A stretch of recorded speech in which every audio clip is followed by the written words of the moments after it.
All right, folks, back on the Bossman show, friend of the show, UT Martin head coach Ryan Ritter up there in Martin, Tennessee with the Skyhawks. Ryan, how's life up there in Martin, man?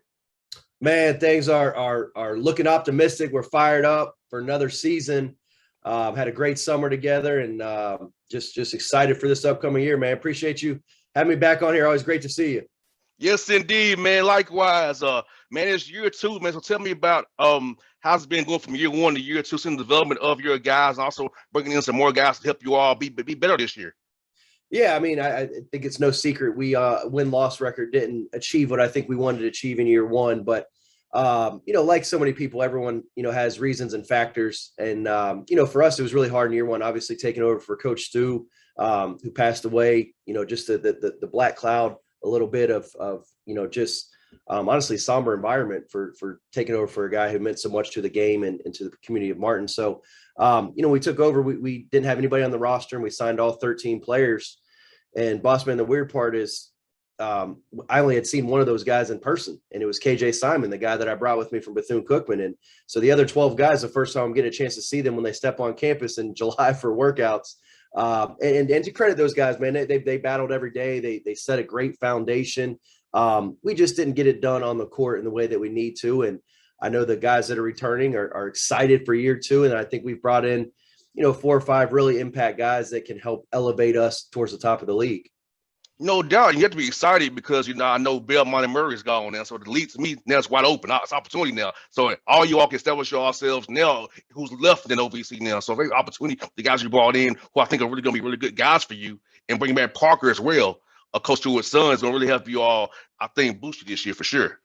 Well, no doubt. I mean, you said it. And again, I think I'm right on this. Belmont and Murray had won the last 14 regular season OVC titles. So very correct, Nick. Very correct. Okay. So obviously you've had some teams that have been really good that have made it to the tournament. Obviously Moorhead's having a heck of a run right now. But when you got not one, not two, 14 straight years, and those two guys are out, I think everybody in the league is excited about, trying to move up into the upper echelon. And I think we've got the personnel to do it. We've got a lot to figure out, but I do think that, our group will be, honestly disappointed if we're not in that top 1, 2, or 3. No doubt, Ryan. I feel like directly what you wanted to be, but you played a lot of close games last year. Yeah. So I feel like that's a good teaching point for your guys. Say, hey, late game it's execution, because like you and I both know this. You can't practice that in practice. It's not the same pressure, right. Even about referees and another team. So learning how to execute late game situations. Last year, you can use a teaching tape that say, hey, this year, let's do it this way now. So get over the hump this time rather than lose those games. We'll win them this year. No doubt. And I think what it really did as well as that is, guys like KJ Simon, Kobe Jeffries, Chris Nix, it gave them in-game experience, like you're saying, where, Kobe Jeffries as a freshman gets to play 1,000 minutes on the year. I mean, that's crazy in Division I basketball. Now, KJ Simon goes from averaging 5 points a game to 17, and it's the first time he's kind of been a go-to player. So figuring out, how guys are going to guard him and being, one of the primary options, it was really different for him. So yeah, like I said, give our guys credit, man. We battled. Those dudes came every day to try to get better. And we played, I don't know the record, but of those close games, we just couldn't get it done. And, we'll get better at that this year, and man, fired up.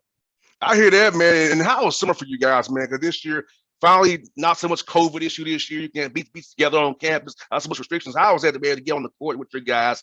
See what they can do, get their games better. I know you're big on development. How was seeing your guys get better this summer about how those can't do it around each other? We had to stay in our rooms. How was that, man? To get back to some kind of normalcy. It was so fun. I mean, you remember, obviously, we opted out at Bethune-Cookman, and so I didn't get to coach in what was that? That was 2021. So we were sitting at home and not getting a chance to compete. So this summer. Or last summer was our first time we really got a chance to get together, but it was still, COVID was an issue. So this was the first time since 1920 that we were full on. And you said it, man, I'm big on player development.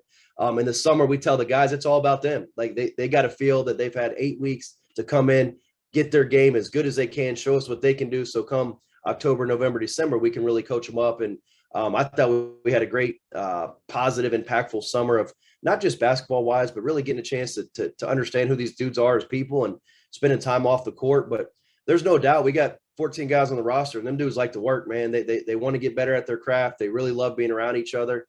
And so to be able to be with them in person this summer was really fun.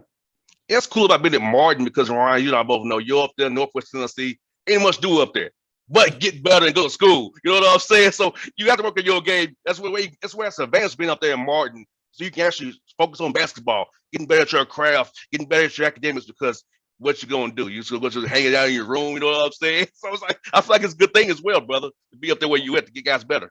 Man, you hit it. We tell the guys straight up in recruiting, and I think that's why we've had a limited number of transfers out. Is we're very transparent. Like you want to work on your game, you want to come be a pro, you want to do maximize who you are as a student, person, player. Martin's a phenomenal place to do it. You've got great people, we've got good facilities, we've got great administration, and quite honestly, it's a college town. So you're not if you're looking for the bright lights and the best restaurants and all that, you know, if that's what's important to you, we probably aren't it.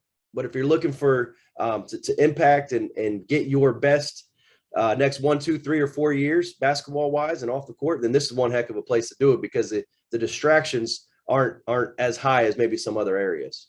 Exactly right where I'm from in Atlanta. Distraction a little more there.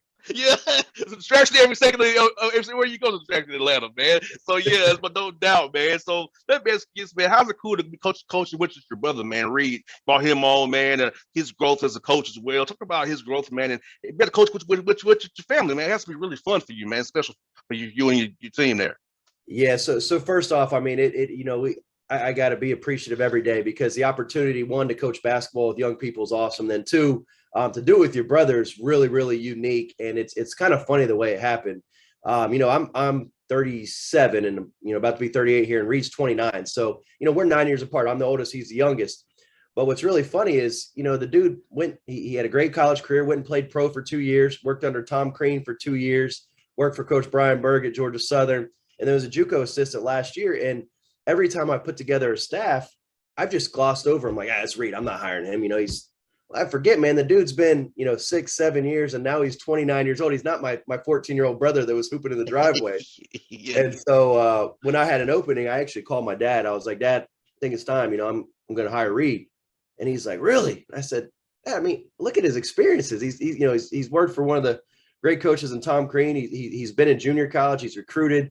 Great respect for Brian Berg at Georgia Southern. Like, he's ready. And man, the dude's going to be a star. He's getting better every single day. But more importantly, just to watch his relationship with my daughters grow because, we're 15 hours from family and he gets to come over and spend time with my wife and his nieces. It's been really, really cool. Now, hopefully that turns into some productivity on the court as well. No doubt, man. No doubt for sure, man. I can only imagine coaching with my brother, man, how it would be. I know me and my brothers all got all the time. So I don't know how that works. We still go with it to this day. And we almost 40 like you are. We still go with it to this day, man.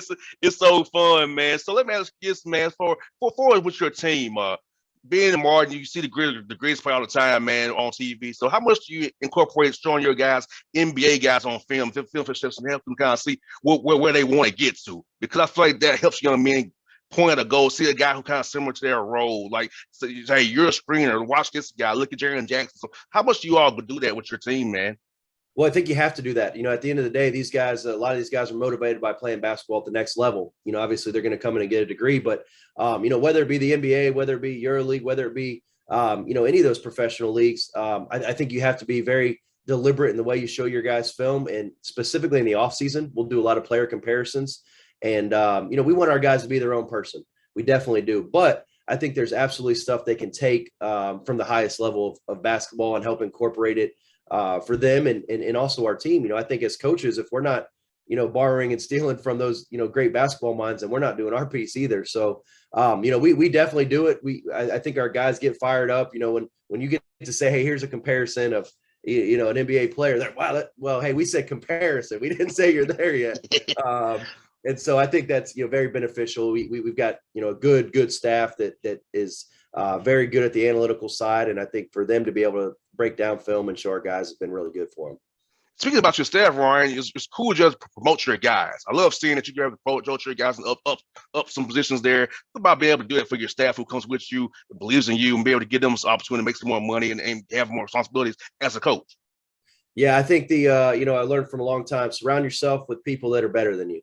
And we've got a couple guys on our staff, man. I hope I can keep them for a long time. But, at the end of the day, we got some special dudes. And Although we didn't have the year on paper we wanted, Eric Buggs, Dantil Daniels were guys that I hired first time that were working with me. And those dudes are freaking superstars, man. Eric Buggs is a Memphis guy, connects with the dudes, big time recruiter, just really special human being, great father. And then Dantil Daniels, obviously, phenomenal player at Colorado State, goes in and plays, and just his mentality of what he brings in terms of positive energy, teachability, because he's a big dude that's done it. It's one thing, I'm 6'1", I can tell our post players, hey, this, and that, but Teal's done it at the highest level. And then I'll tell you, obviously Denver Kyle's been with me for a long time. Great basketball mind, has been really good for me, but we got so many different guys that have been promoted. I do think that one of the cool things, Deontay Johnson, tell you about him. He met him 6 years ago. You're gonna like this one. 6 years ago, I'm sitting at my first head coaches meeting at Bethune-Cookman. I'm at the Final Four, and I walk in. It's all Division I head coaches. You name it. It's every big timer. I'm looking around. I'm 32. I'm like, man, this is pretty sweet, And so I walk in. This dude sitting next to me looks really young. I'm like, hey, what's up, man? Where are you from? He goes, oh man, I just finished my undergrad. I'm trying to get a GA in here. And it was Deontay Johnson, who's now our director of player development. He had just snuck in there trying to get a GA. Well, long story short, I get here last year. He's with us for a year. We promote him, and now he's on our staff. And then, the last thing, I know I'm getting long-winded, but the last thing is. No, you good, brother. You good, man. Take your time.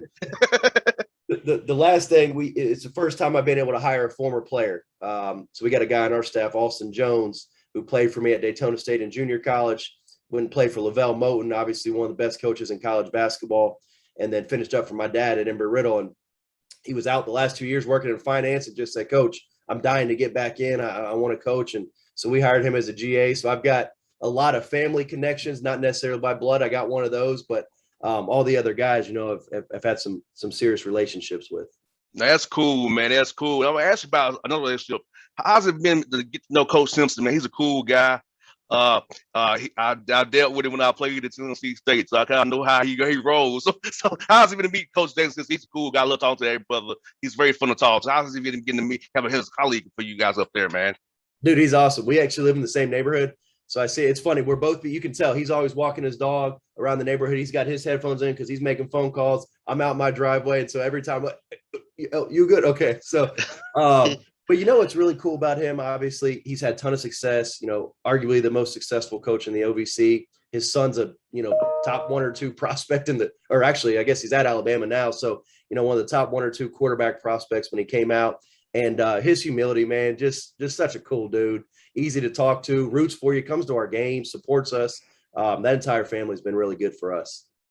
No doubt, man. Well, Ryan, it's good to see you, man. I told you, I texted you, man. I hate to move to Evansville. I was in Nashville, but I was trying to catch you at Tennessee State. Last year was snow when you played them. That was one of the wildest things. Everything in Nashville was shut down except our game. Yes. So that was, hey, we need more of those though, because that was the best game we played all year. So if we could just get some snow and everything shuts down, I'll make sure I talk to Penny about that. Make sure they don't bring any of their crowd in there. We just go and play in an empty arena. Because I was coming. I was like, I can't come now.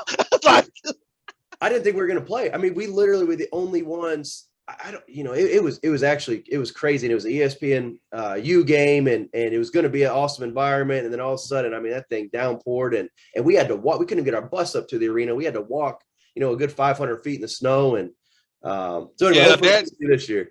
Yeah, that hill at Gentry, you can't get a bus on that hill at Gentry. No doubt. No. You gotta got humans up there. Yeah, so yeah, man. So yeah, I was like, I was coming. So hopefully this shit works out, and I can come and see you at Tennessee State play those guys, because this Belmont's gone now. So all my close places are gone. Clarksville's gone, Bell. So it's got to be Tennessee State near the kitchen. So I'm trying to make happen, brother, for sure. Yeah, no doubt. We always love seeing you. And I think you've been in the building a couple times, and we played pretty well in there. So I like when you. Yes, we have. Yes, it does happen. You're correct. When I show up, you do play well. That's very correct. Hey, so when our schedule comes up, just go ahead and highlight a couple of them ones, and make sure you come to, especially the conference ones that are real important. Yeah, I sure will, man. I sure will, buddy. Hey, Ron, good to talk to you. See you, my friend. We'll do this again real soon, man. All right, brother. Appreciate it, man. See you, man. All right.